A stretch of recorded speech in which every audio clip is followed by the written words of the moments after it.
beaucoup de ces livres-là qui sont partis. Okay. Là, le ménage se continue.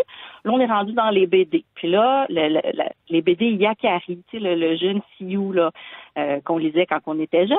Alors ça, elle me dit, oh, ça doit tout partir, ces BD-là. Je suis là, oui. Elle dit, oui, ça, c'est rempli de stéréotypes. On peut pas garder ça sur les tablettes. Je pose pas de questions. Je suis un bon soldat. Là, je mets ça dans les boîtes. Là, ça continue, mais on est rendu au BD de Tintin. Et là, elle me dit, ça aussi, ça doit partir. Puis là, dans ma tête, je me dis, mais peut-être 1 ou 2 albums qui ont été controversés. On en a entendu parler là, dans d'autres provinces, dans d'autres écoles. Mais là, la surprise était très grande quand elle a vraiment tout enlevé, la série Tintin de BD. La collection entière.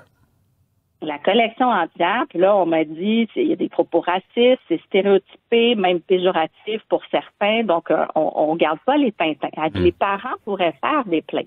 Là, écoutez, je dis, moi, là, je suis parent là, de 3 enfants. Je dis, mon père avait acheté toute la collection de Tintin quand il était jeune. Il me les a donnés. Moi, je les ai lus.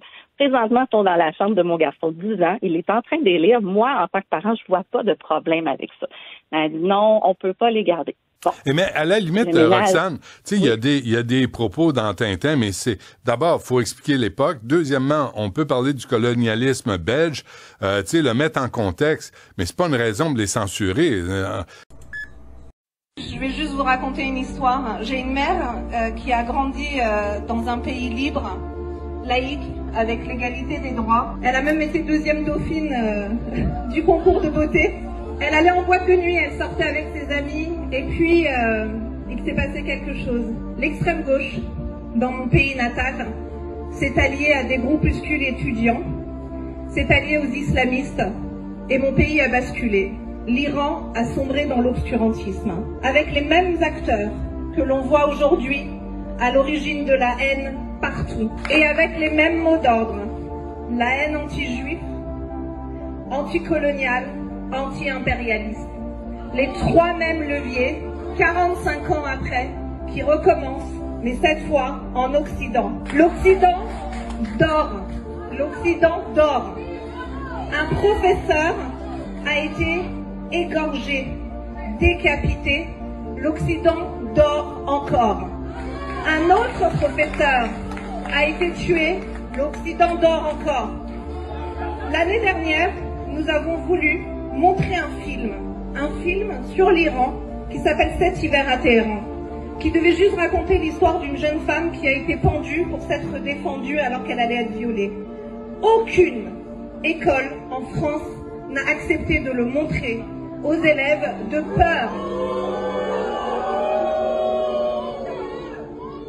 Tous les jours, les professeurs m'écrivent pour me dire « J'aimerais parler du combat des femmes iraniennes, mais je ne peux pas, j'ai peur. » L'Occident dort. Selon la ministre Laforêt, il n'y a aucune crise du logement au Québec. Quand même particulier parce qu'au courant des dernières années, mon bureau de travail était à côté d'un local d'aide aux gens sans logement. Et pratiquement chaque semaine, je voyais des gens sortir de ce local-là en pleurant parce qu'on leur avait mentionné qu'ils ne pouvaient pas avoir de logement car on devait en laisser un minimum libre pour les nouveaux arrivants. Donc, des Québécois qui ont payé des milliers de dollars d'impôts toute leur vie se retrouvaient à la rue parce qu'on devait prioriser des nouveaux arrivants qui n'avaient jamais contribué au système québécois. Donc, je suis d'accord avec la ministre Laforêt. Effectivement, pour les nouveaux arrivants, il n'y en a pas de crise du logement. Mais pour les Québécois qui se retrouvent à devoir payer 1 500 $, 2 000 $ par mois pour un toit et demi, qui se font dire « Désolé, t'es dans la rue » parce qu'on doit prioriser des nouveaux arrivants, mais malheureusement pour eux, il n'y en a pas un crisse de logement. Si tu me follow depuis les 5 dernières années, tu sais que je cale la shot depuis déjà 5 ans. 2022, j'avais déjà avisé tout le monde qu'il fallait que tu te déplaces tes entreprises ou en tout cas tes comptes de banque vers les États-Unis puis que ça allait vraiment chier au Canada. La semaine passée, j'ai fait un post vous disant que ça va devenir de pire en pire avant même de savoir que Christian Dubé et François Legault allaient mettre la hache dans la loi de la médecine. Fait que là, les médecins sont tous en mode panique.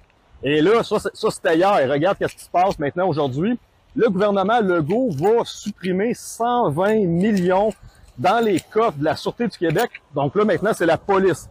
Je vais juste te rappeler, quand on était en pandémie en 2020, 2021, 2022, je disais que une fois que le gouvernement a attaqué la population normale, le petit peuple, et que les policiers, les médecins allaient contribuer à cette Gestapo-là. Ensuite de ça, les gouvernements allaient se diriger vers eux autres. Ça, c'est la 4e révolution industrielle. La 4e révolution industrielle, qu'est-ce qu'elle est en train de faire présentement? Elle est en train de remplacer 80% de la main-d'œuvre dans tous les domaines possibles par l'intelligence artificielle et la robotisation. Donc, tu commences à voir des moves drastiques des gouvernements pour commencer à sauver de l'argent. Et de cette façon-là, ben, ils vont avoir de moins en moins de policiers, ils vont avoir de moins en moins de médecins. Et tranquillement, pas vite, ils vont les remplacer avec l'intelligence artificielle. Donc, destruction de la société dans le Great Reset pour t'emmener dans le nouveau système, parce qu'il va manquer de main-d'œuvre. Là, présentement, la Sûreté du Québec, 120 millions par année. Il y a une douzaine de postes de police qui vont fermer. Il y a des postes de police qui ne pourront pas avoir de corps de nuit.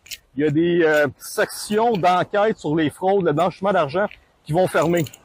Donc ça, c'est le Québec qui est en train de planter solidement. Tu te rends compte que au niveau de la santé, tu n'auras aucun médecin de famille. Ça va être impossible d'en avoir. Tu vas mourir, tu vas avoir un problème de santé, tu vas mourir sur une civière puis tu ne seras pas traité. Donc, un danger pour ta vie présentement d'habiter au Québec.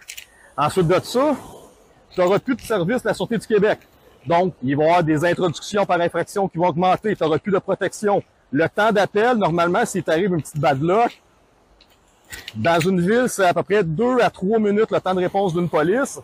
Imagine quand tu habites dans des sections rurales. Si la police, ça prend 10, 15, 20, 30 minutes, je sais pas, tu t'es fait poignarder, là, t'es en train de vider de ton sang, t'as besoin d'avoir de l'aide, tu viens de te faire cambrioler, ça prend une demi-heure, 45 minutes avant que la police arrive chez vous. Imagine, c'est ça qui est en train de se passer dans le Québec, et je te le répète, dans le Québec, c'est l'endroit que tu payes le plus de taxes, le plus d'impôts dans toute l'Amérique au complet. Fait que t'es la place la plus imposée, et t'es la place qui soit le moins de services.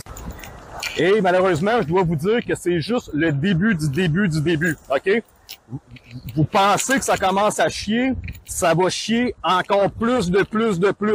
Quand toutes les grosses entreprises sont en train de quitter le Canada, quand que l'Alberta et la Saskatchewan veulent s'en aller, il n'y en aura plus d'argent. L'étape d'après, là, le gouvernement s'en va chercher ton CRI, ton CELI, tes REER, tous tes fonds de placement et tout ça.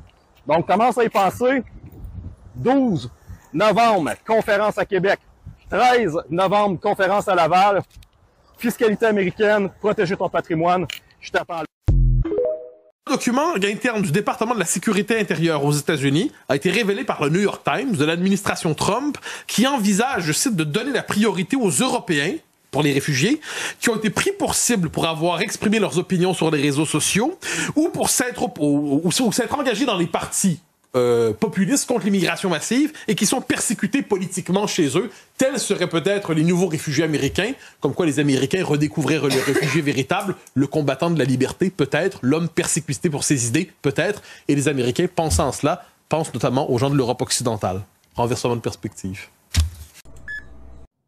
My name is Naomi Zeibt, and I am the first European to seek asylum in the United States of America under President Trump's new proposal for a refugee mandate, because I am facing persecution in my home country, Germany, for my political views, for my support for the AfD party, the only opposition party in Germany, and most importantly, for my advocacy for free speech. I have become the target of severe government and intelligence surveillance and harassment. My communications have been intercepted. And my family has been stalked by reporters for the state media for whom we pay taxes. And I continue to receive death threats from Antifa. When I asked the police for help in the past about these death threats, they did not offer me help because physical harm had not occurred yet.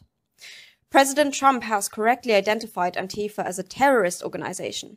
But meanwhile, the German government silently condone these attacks on their own citizens, as if they are soldiers for their agenda. This year, I helped arrange the viral X live conversation between Elon Musk and AfD leader Alice Weidel, which I'm sure many of you have seen, as it drew international media coverage. While Europe is becoming a breeding ground for tyranny, America still treats the right to free speech as sacred, and thank God for that. In Germany, it is illegal under paragraph 188, which was extended under former Chancellor Angela Merkel, to insult or damage the reputation of a politician. I will not apologize for violating their legal special protection because in a democracy, politicians must tolerate criticism. The reason why the German government and intelligence gained an interest in me is because I was the very first young, English-speaking influencer to openly align with the AfD party, right-of-center political views, and most importantly, I supported President Trump since he came down the golden escalator in 2015 and announced that he was running for president. Trump's election victory was the crack in the matrix that terrified globalist tyrants. And now I am the bridge between Germany and the MAGA movement, which the European Union desperately wants to burn. You may remember me from 2020 when I appeared on Fox and on the front page of the Washington Post and became internationally recognized as the anti-Greta Thunberg, a climate skeptic. Now I am a representative for Deutschlandkurier, Germany's leading alternative media outlet, whose editor-in-chief David Bendels received a 7-month probation sentence earlier this year because he posted a meme mocking the Interior Minister's hatred of free speech. Quite ironic if you ask me. This is why I started working with him, because I stand in solidarity with his admirable courage. I am publicly sharing my asylum request now, as President Trump has announced new refugee priorities, including Europeans who have been targeted for their peaceful expression of views online, such as opposition to mass migration and support for populist parties, according to the New York Times. But if you think I ran away cowardly and abandoned my homeland, you would be mistaken. This is only the beginning. I am seeking protection under the United States government to expose the truth about the tyranny of Germany and the European Union, who have made the MAGA administration their enemies. And I encourage everybody in Europe to stand up for what MAGA represents and turn it into MEGA. Let's fight, fight, fight.